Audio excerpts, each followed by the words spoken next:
So the no good, very bad week for the FBI just got worse. Less than 72 hours after the Durham report revealed and discovered and proved that the Bureau was biased against former President Trump. A group of FBI whistleblowers giving explosive testimony on Capitol Hill. The witnesses accusing the agency of unfair treatment and alleging retaliation. Republicans say this is just further proof of what it calls institutional rot and anti-conservative bias. And adding to their argument, just before the hearing, the FBI yanked security clearances of 2 of the agents. Working as an FBI special agent was my dream job.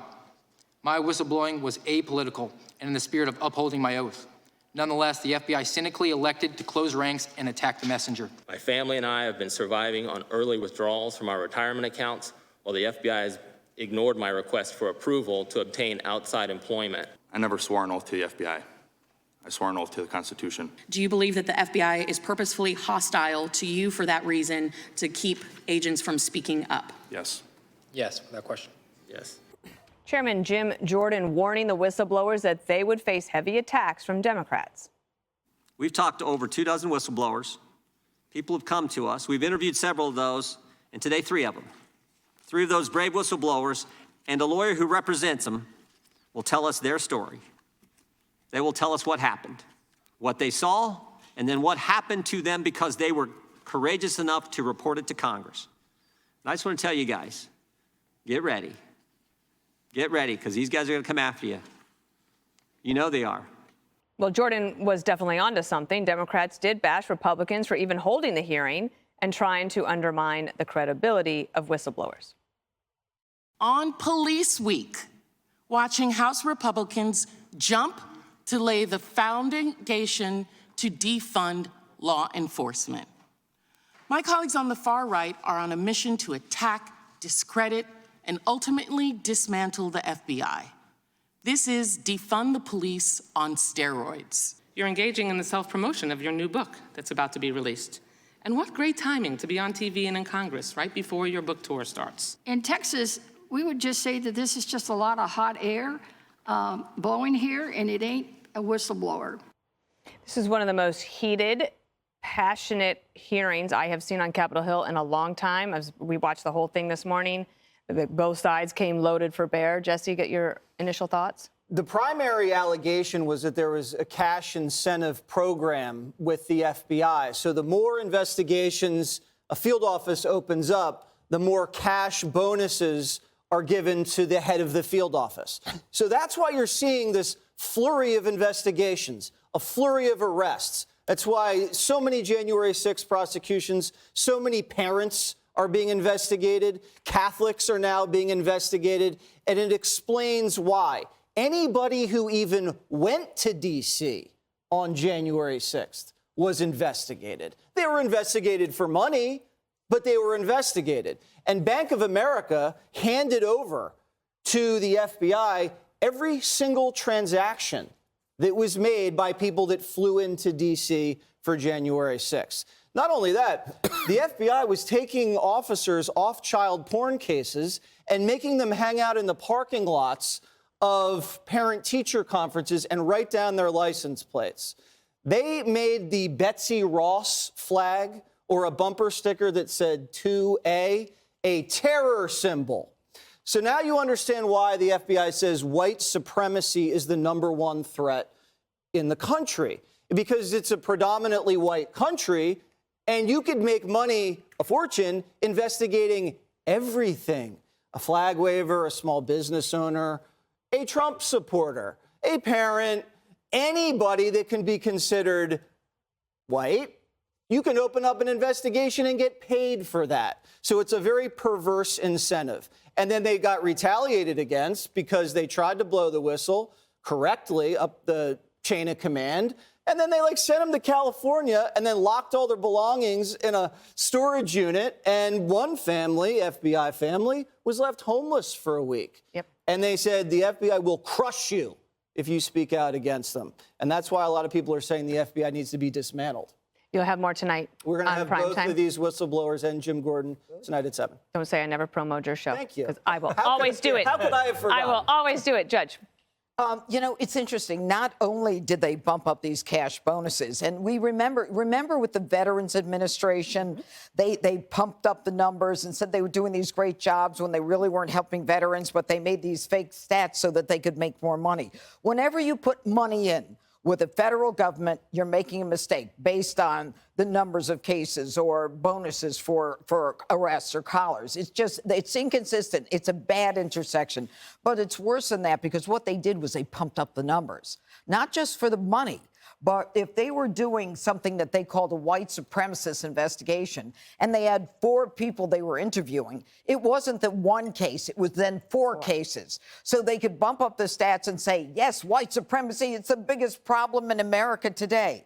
And what they did to these whistleblowers is really, it's frightening. Because, by the way, there's a Whistleblower Protection Act. I have no faith in it, to be honest with you. But what they did to these people, to these FBI agents, and, you know, it's the main FBI agents, you know, the middle rung of them, they're doing a great job. They believe in this country. They're taking care to make sure that they follow all the rules and regulations.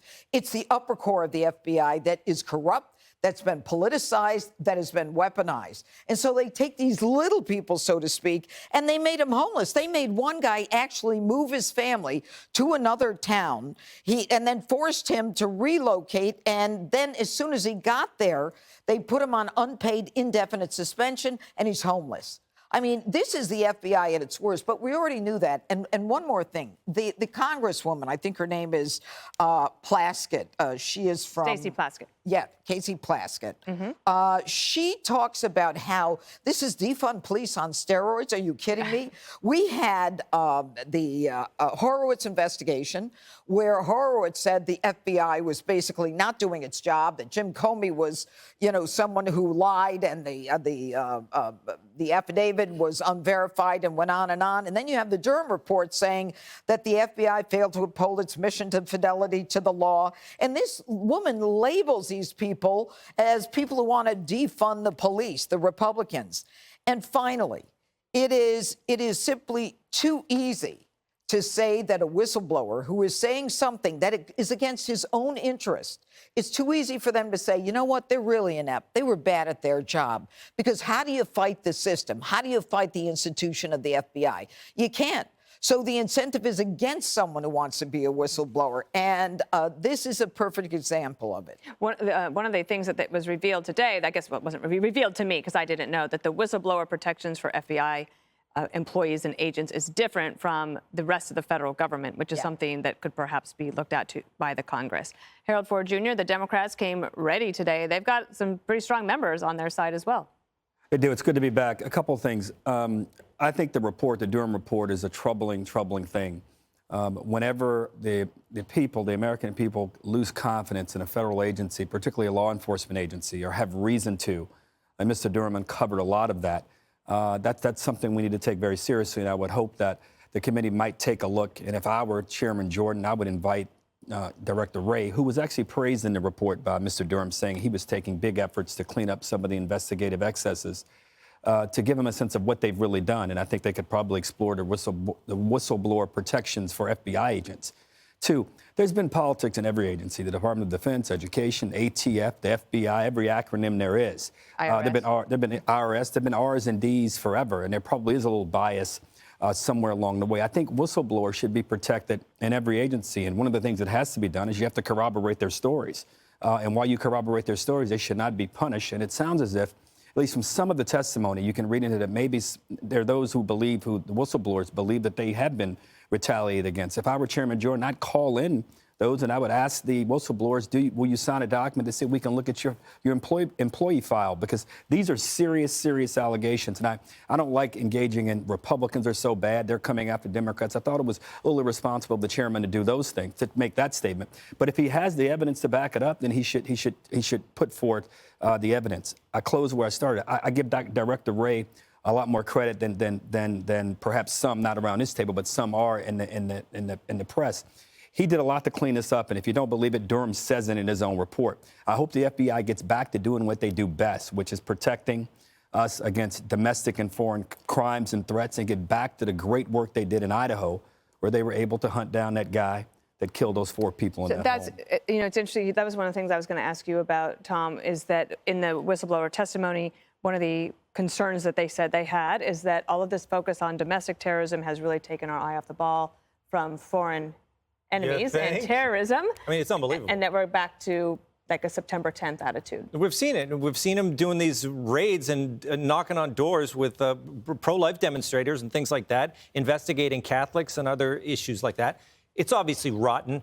And I said to my friend the other day, I said something and it kind of bothered him. I said, they're going to get away with it because they broke the law legally. And he said, what are you talking about?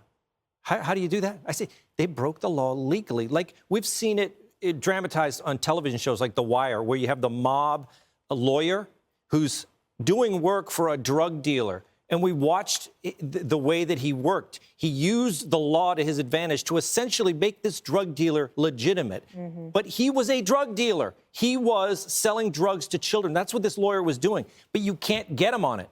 That's the way guys like Comey and McCabe operated. They knew they were above the law because they know what the law is. I think they broke the law. I don't like the word bias. They broke the law legally. Now, the whistleblowers might be able to uncover some things. I don't think they're going to get the guys at the top, but some heads may be able to roll when you get these guys who are on the inside giving information. It is interesting that the cat apparently has James Comey's tongue. He used to love the media. I am find him anywhere. We're looking. Can I say one thing? For all the compliments that Christopher Wray is getting, who did he let go? He came in right after James Comey, the Strzok, McCabe, and the rest of them. What has Christopher Wray done other than say, you know, I'm going to do better? Well, he was praised. All I'm saying is he was praised in the report. Well, so, I mean, you can't. Well, you can cherry pick the report if you want, but. I can cherry pick. All right. Hi, everyone. I'm Brian Kilmeade. I want you to do me a favor. I want you to click to subscribe to the Fox News YouTube page. This is the only way that I know for sure that you're not going to miss any great commentary, any great news bites, any great interviews coming your way on Fox. You can get it all here on YouTube. So subscribe right now.